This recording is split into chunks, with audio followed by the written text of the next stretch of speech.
आज मेरे एक मित्र ने मुझसे प्रश्न किया कि ज्ञान तो अनंत है, अथाह है, असीमित है। एक जन्म तो क्या 84 लाख जन्म भी अगर हम ले लें तो शायद उस ज्ञान को प्राप्त न कर सकें जिस ज्ञान के लिए मनुष्य भटकता है। तो कैसे संभव है कि एक ही जन्म में हम ज्ञान को प्राप्त कर लें? ज्ञान की तो कोई सीमा ही नज़र नहीं आती।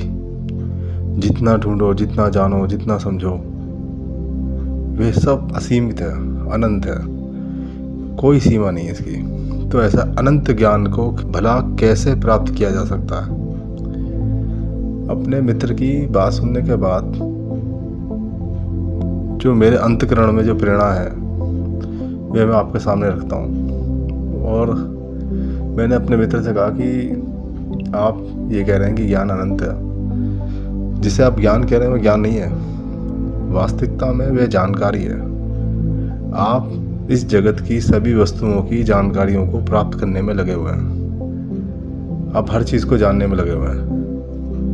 और यह सत्य है कि अगर आप हर चीज़ को जानने की कोशिश करेंगे तो ये 84 लाख योनियां भी कम पड़ेंगी हर चीज़ को जानने के लिए। क्योंकि जानना असीमित है, अनंत है, इसमें कोई दो राय नहीं है। लेकिन हमारे यहाँ जो ज्ञान कहा गया है, जिसको पाने के बाद मनुष्य के मन में कुछ और जानने की इच्छा ना हो, कुछ और पाने की इच्छा ना हो, और समझने की इच्छा ना हो, वह उसको जानकर संपूर्णता को प्राप्त कर ले, संपूर्णता का अनुभव कर ले, वह असली ज्ञान है। तो ज्ञान क्या है? वास्तविकता में ज्ञान सत्य है। क्योंकि जब व्यक्ति सत्य को पा लेता है, सत्य को जान लेता है, सत्य को समझ लेता है, तो उसके जीवन में कुछ भी और जानना, समझना, प्राप्त करना शेष नहीं होता।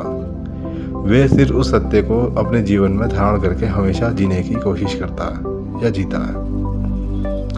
अब ये सत्य क्या है? इसके ऊपर हमने कई बार चर्चा की है कि ये सत्य क्या है।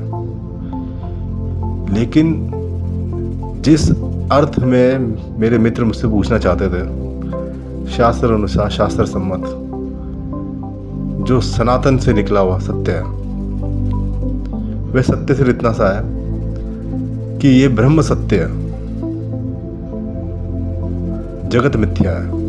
अर्थात ईश्वर सत्य है, ईश्वर का बनाया सारा संसार मिथ्या है, भ्रम में डालने वाला है। इसी भ्रमित संसार में व्यक्ति हमेशा भटकता रहता है, चीज़ों को जानने की कोशिश करता है, ढूंढने की कोशिश करता है, समझने की कोशिश करता है। कुछ समझ में आती है बातें, कुछ उसे समझ नहीं आती, तो हमेशा परेशान रहता है। अब कोई पूछे कि ब्रह्म सत्य है, जगत मिथ्या, इसका क्या मतलब? तो इस विषय पे फिर कभी आगे चर्चा करेंगे। आज विषय को यहीं पे इतना सीमित करते हैं।